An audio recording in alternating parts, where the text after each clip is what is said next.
So that's great. So I'm going to begin with my story with the Enneagram, how I got into it, and why I've really decided to make this a key part of my life.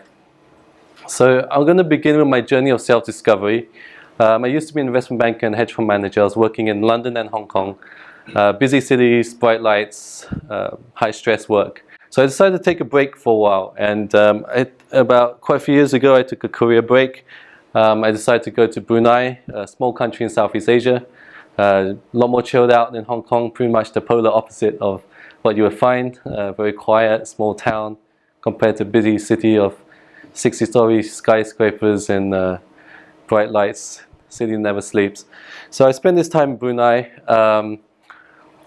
I was doing a lot of self-discovery work because part of it was I developed this chronic illness, a condition called fibromyalgia, which meant my body was in constant pain day and night, and I wasn't able to hold a full-time job anymore.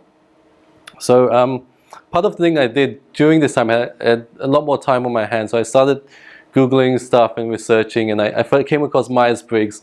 I come across it over like 20 years ago in like school and university, and I never quite used it that much. I mean, I was always typed as like an ENTJ or an INTJ, and I thought I was very science and oriented, and led me to doing a degree in mathematics at university.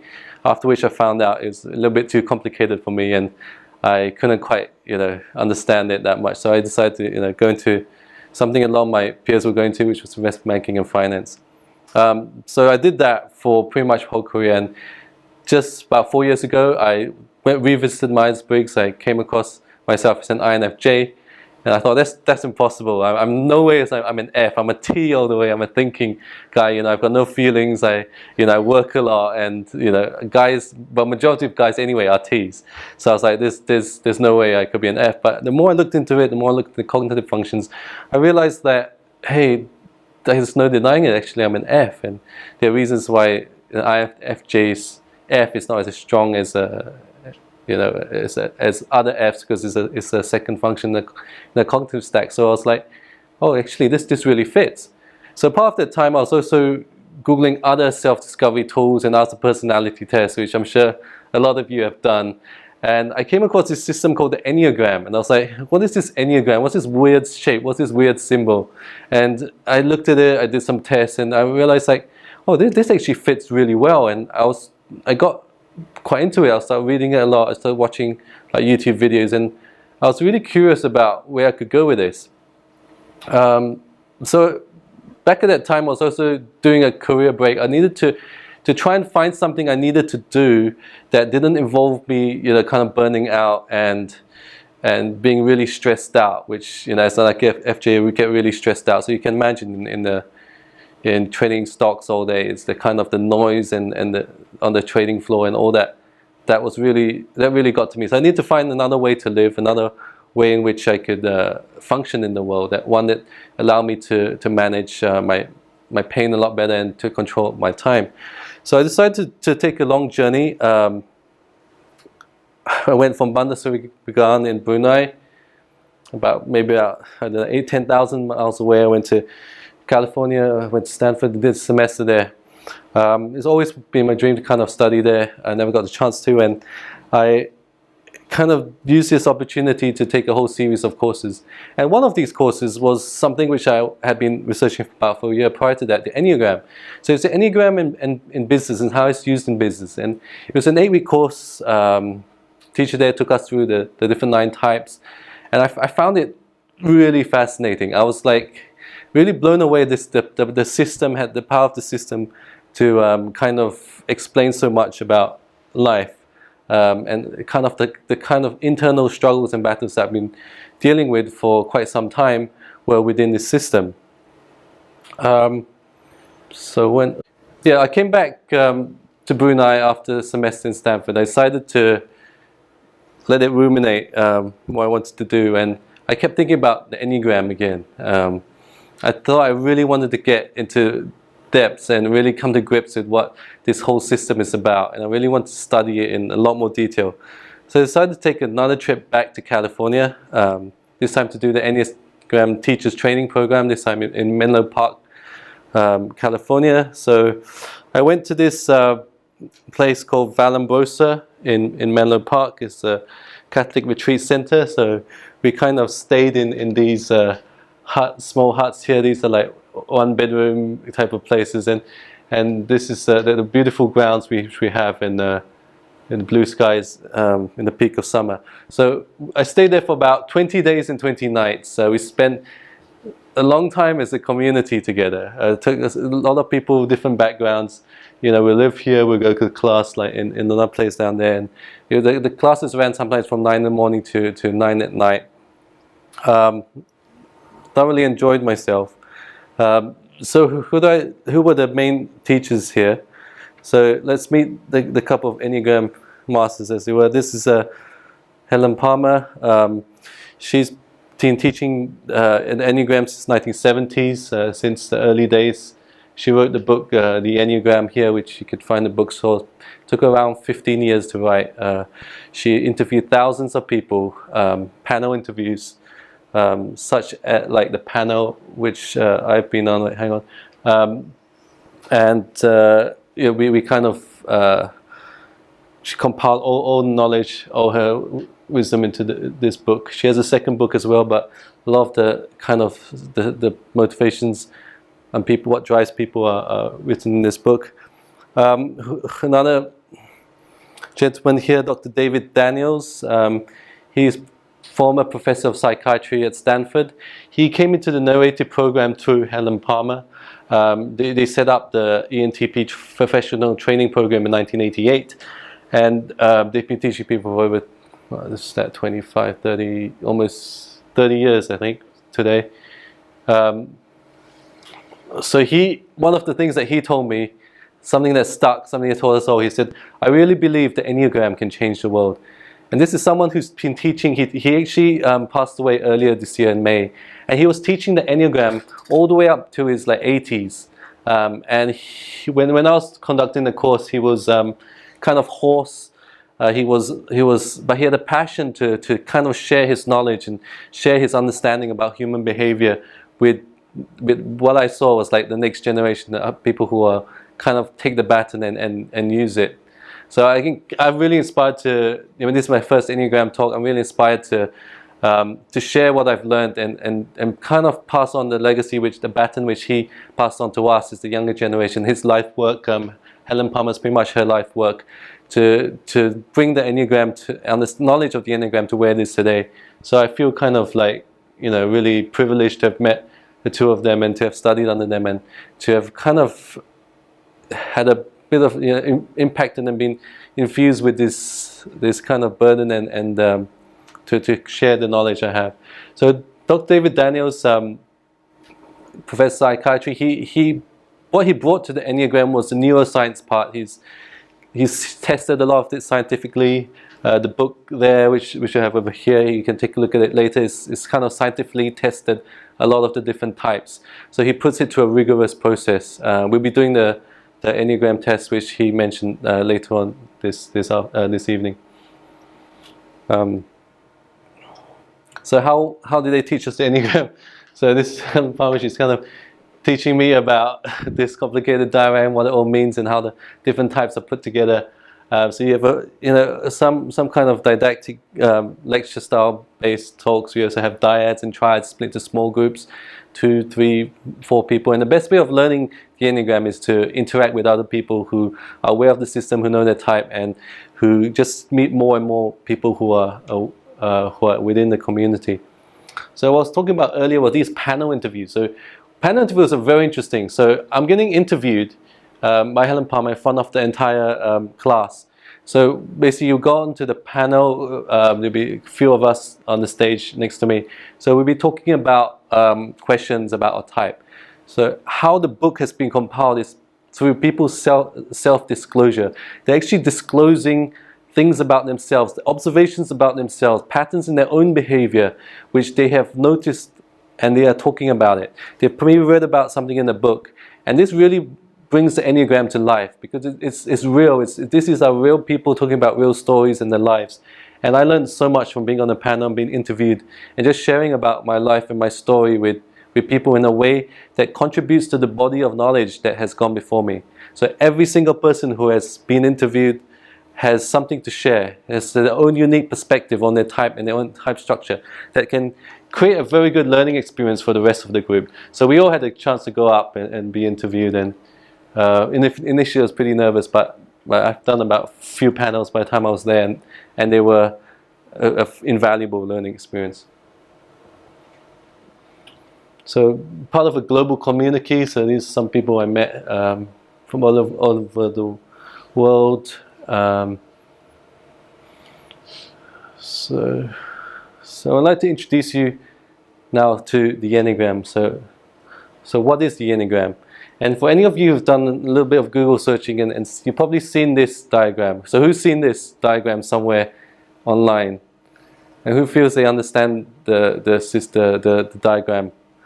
Okay, so that's a good starting point for me. So I'm going to talk, what is Enneagram? The Ennea itself is means 9 in Greek, and the word gram means point. So if you look at this, these are 9 different points. 1, 2, 3, 4, 5, 6, 7, 8, 9. There are 9 different points in the Enneagram, and it's basically 9 different ways of showing up in the world, 9 different ways of seeing the world, 9 different lenses you may wear to different perspectives on the world. It's just 9 different ways that people operate in the world, 9 different ways that people survive in the world. So then, according to this structure, this explains a lot of the human behavior. It can be categorized into quite neatly into 9 different patterns of behavior. So the Enneagram itself is a psychological tool which is used in personal development, business. A lot of Fortune 500 companies use the Enneagram. At the same time, it's used in counseling, one-to-one therapy, coaching. It's also used in spiritual direction, used for personal and spiritual transformation. So the applications for the Enneagram are immense, but you have to know what it's about and what it's for. So what do lines and numbers mean?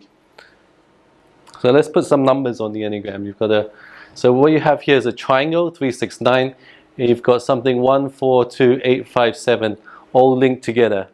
So I want to tell you something quite interesting. If you've got your phone, you just take out your calculator.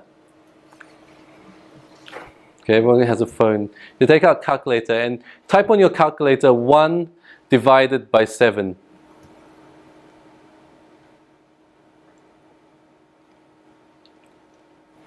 So the first person who spots the pattern between what's on the calculator and what's on here, you get a prize.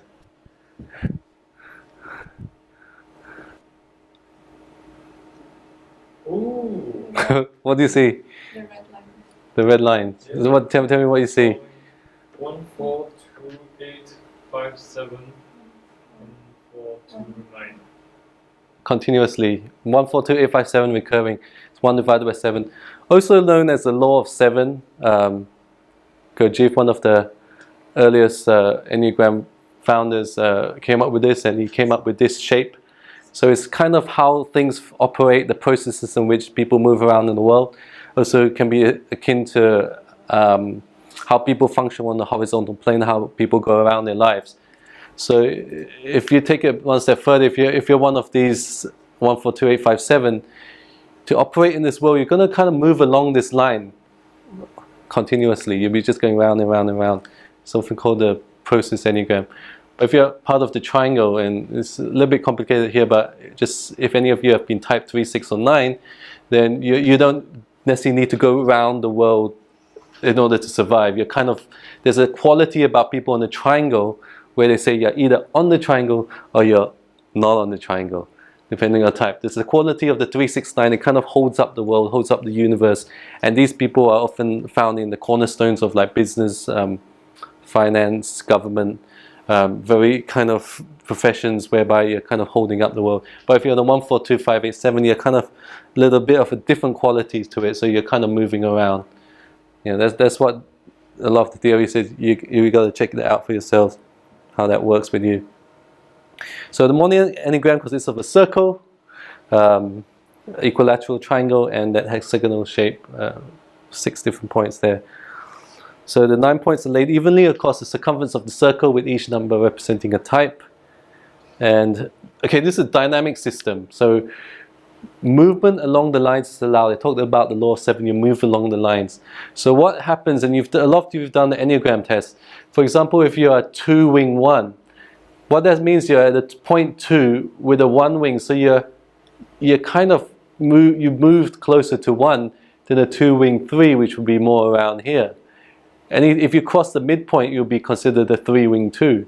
So it's a continuous system, and you can lie on any point around the circumference of the circle, so which makes it dynamic. So you're not exactly the same as everyone else who's a 1 wing 2, for example. Your 2 wing may be stronger, you may be closer to the midpoint than the 2. At the same time, you can move along the lines. So that's why a lot of the tests can be very, very confusing, because what happens, for example, you may be a 4 who's at point 2. I didn't put the arrows here, but it's often considered the stress point 2. So this may be your home point. You only have one home point, according to the theory, and this is checked out over thousands of people around the world.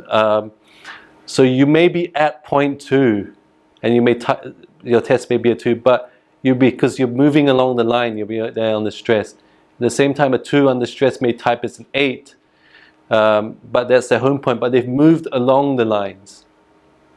That's how you show up in the world. You may operate differently. A 3 may show up as a 9 if they're under stress and they're just not operating in their main capacity as a 3. So they've moved along the lines and they're operating from a point 9 standpoint rather than their home point.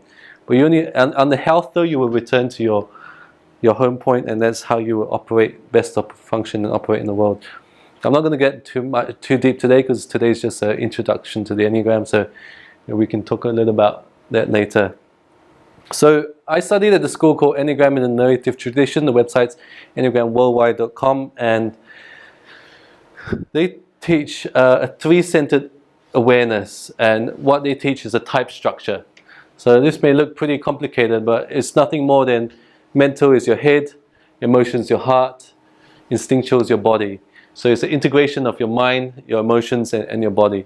And that kind of, you've got a mental intelligence, you've got emotional intelligence, instinctual intelligence, and that kind of makes the Enneagram a very integrated system. How you transform your habits of thinking to some kind of higher level of thinking, or higher, they call it holy ideas, which is basically a good attribute or good quality that your type may have. But when you're contracted, if you're contracted down here, your world becomes smaller and you're not able to operate from a very healthy standpoint, and you may show up in the world a lot differently from what happens if you are set free from your patterns of behavior that bond you and tie you. You have what's known as a freely flowing life force. Again, no need to take all this on board now. I mean, I could easily talk another whole lecture on this subject, but just to give you some kind of flavor and understanding, so that there are 3 centers, and there are 3 centers of awareness, and the Enneagram combines the mind, the heart, and the body together. So MBTI and the Enneagram. So most of you have done an MBTI test, and you've been typed INFJ. So how are MBTI and the Enneagram related together? I've been talking a lot about the last 1 year about the cognitive functions, and the cognitive functions, either known as mental functions, operate in the mind. So the cognitive functions are linked to the mind, whereas the Enneagram looks down deeper to the underlying emotions. So if you look at an INFJ, it doesn't tell you as an INFJ what are the primary emotions that an INFJ is afflicted by. Is it sadness? Is it melancholy? Is it anger? Is it grief? Is it distress? MBTI is all in the mind. It doesn't tell you what the emotional intelligence of the heart doesn't tell you information that you can use in order to grow as a person and develop yourself. So it's how the mind functions. It doesn't tell you about instinctual, where is your energy being channeled in the world. And being an INFJ, you don't know how your energy is going to be shown up in the world. It may may show up in research, it may show up in performance, may show up in artistic work, it may show up in being peace-loving, or may show up as a kind, giving person or intellectual person. It doesn't tell you. The Enneagram does. It tells you how your motivations are, how you're meant to be, or how you are wired to use your functions in order to best show up in the world. So I'll give you a bit of an illustration how the Enneagram goes deeper. So I talked a lot about this before, and I guess it looks like a red onion, right? So it is a red onion, and I've used this illustration a little bit. So when you first get into self-discovery or MBTI, you probably typed INFJ, or maybe even before that, the preference is INFJ, and the opposite preferences are ESTP. Before that, you may even have come across the word introvert, extrovert, and you may even have read Susan Cain's Quiet, and how she talks about how introverts show up in the world a lot differently from extroverts. Then you start to realize, oh, I'm an introvert, and I'm actually different from extroverts, and actually there's something different about me compared to other people. So you start seeing differences in who you are compared to other people. And 50% introverts, 50% extroverts in the world, roughly on average. So you start to realize that, hey, there's something different about me compared to others. Then you may go into another layer, you may see things differently between intuition and sensing. Some people have a preference for thinking versus a preference for feeling, a preference for feeling versus for judging. And you start to look at the preferences, and you come to the conclusion that the preference INFJ may fit best for you. So that's the first layer of self-discovery for me. I mean, that's how I would like to explain it. It's kind of on the surface that things are not quite what they seem on the outside. You can look a little bit deeper. So after you've learned about INFJ, you looked at the cognitive functions, you look one level deeper, how the mind actually operates, how the introverted intuition works, extroverted feeling, and so on. Which, if you look at my other lectures or you've attended them, we've gone into a lot of those in detail, and you realize that things are a lot deeper than what they seem. Then you may now look one layer even deeper than that, which was, for example, for me with fibromyalgia, my body's in constant pain. I had to look at my body and kind of understand how I'm showing up and how the pain is, or what the pain is telling me, what I need to do with the pain. So it's a somatic awareness about information that my body is, feedback that my body is giving me. Another layer deeper, self-discovery. So a lot deeper is the underlying emotions that the Enneagram goes and talks to. It's, again, if you're new to discovery, this stuff is way too deep. You probably don't want to go there yet. It can get easily confused if you go too deep too fast. At the heart of it, what the Enneagram is used for, if you look at some of the history as well, there's a spiritual component to the Enneagram, spirituality. And one of my Enneagram teachers in California, he was just changing his patterns of behavior and become a healthier person. But after a while working in Enneagram, he suddenly discovered spirituality. So I guess you never know. So INFJs and the Enneagram. So I went to California. I've been on a few Enneagram different courses, and I've always met a couple or one or two INFJs in these courses. So what is it about the Enneagram that INFJ is drawn to? So I like this illustration. It's an iceberg, and on average you see only 10% of what's above the surface in the iceberg, and the remaining 90%, the complexity and the color of what's happening down there is beautiful, but people don't see it. And I feel that's a lot like an INFJ. So INFJs enjoy the self-discovery process. They enjoy digging deeper into themselves. They're also idealists, looking for ways to better themselves and have more harmonious relationships, which is what the Enneagram can provide. INFJs are always looking to understand people better. May work in direct helping professions where you are helping people in their life, their work, anything, counseling or therapy. And so the Enneagram can be used in that. Every time you encounter people, you have the opportunity to understand them better, and that's what this system does. So at the same time, we talked about introverted intuition last few sessions. INFJs like combining ideas and getting to the bottom of things, and what the Enneagram does is provide A lot of things, and combine them all into one system. You have astronomy, personal development, health, somatic awareness, emotions, thought patterns. All this is found in one system, and pretty much everything time you come across a person in the world, you can find a way to explain the pattern of behavior from something within the system of the Enneagram. For INFJ's question, often the question, who am I? And INFJs are keen on intellectual question, and probably first thing you did when you found out you're an INFJ, you start probably typing the people around you, your family, your relatives, your friends, your colleagues. So now you have a more accurate system and a deeper system in which to do so within the system of the Enneagram. Same time, many INFJs have spiritual beliefs, and Enneagram is compatible with all spiritual backgrounds and helps deepen spiritual awareness.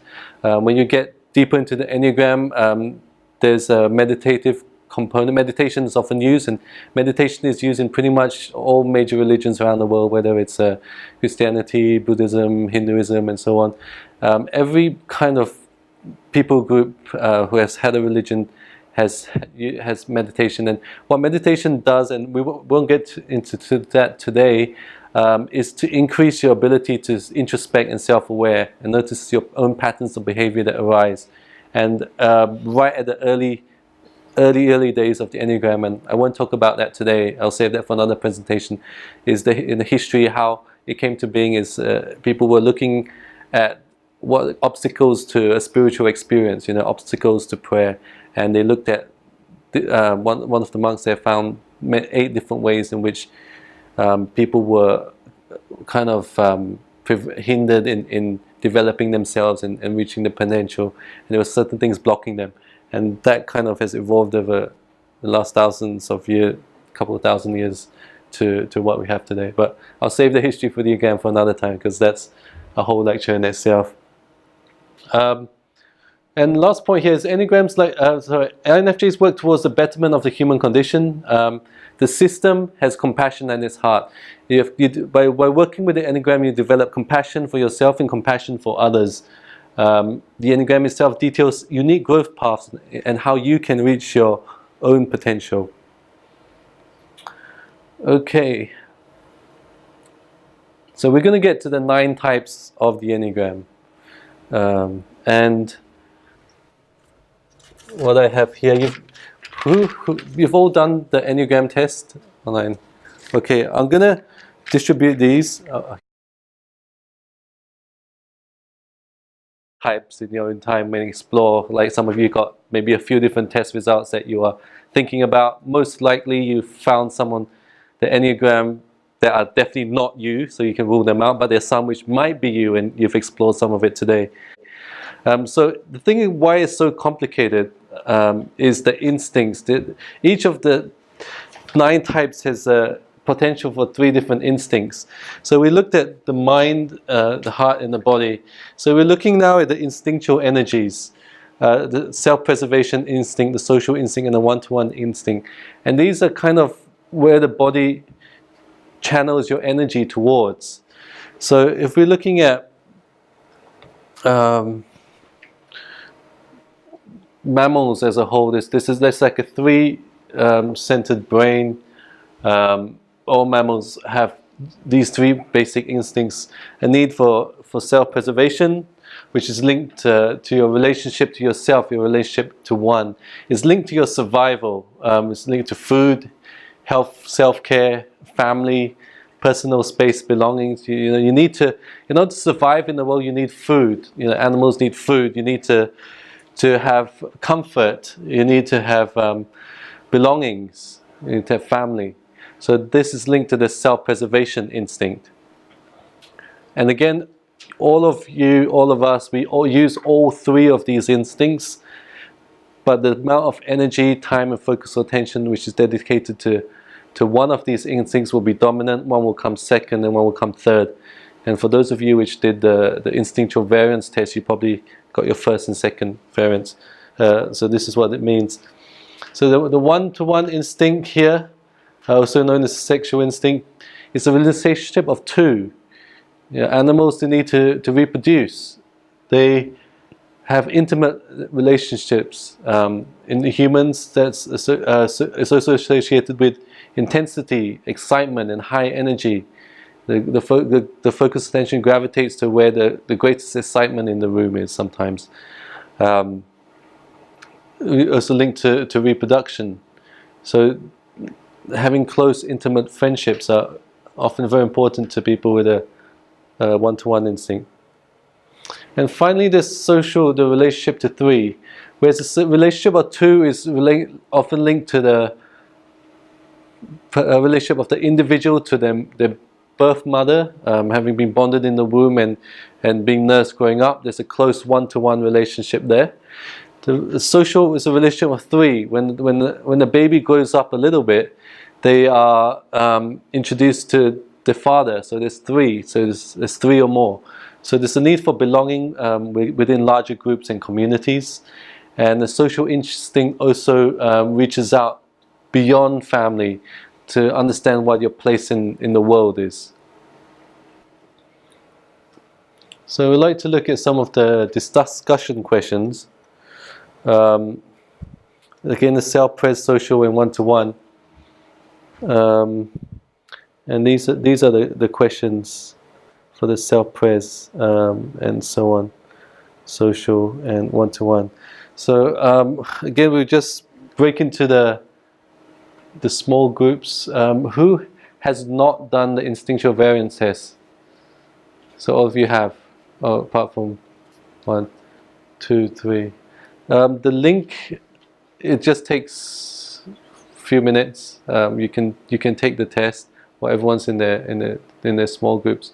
So we'll have self-pres here, social at the back, and one-to-one at the front. And the links is on the meetup. It'll take you about 5 minutes to do. Okay, thanks.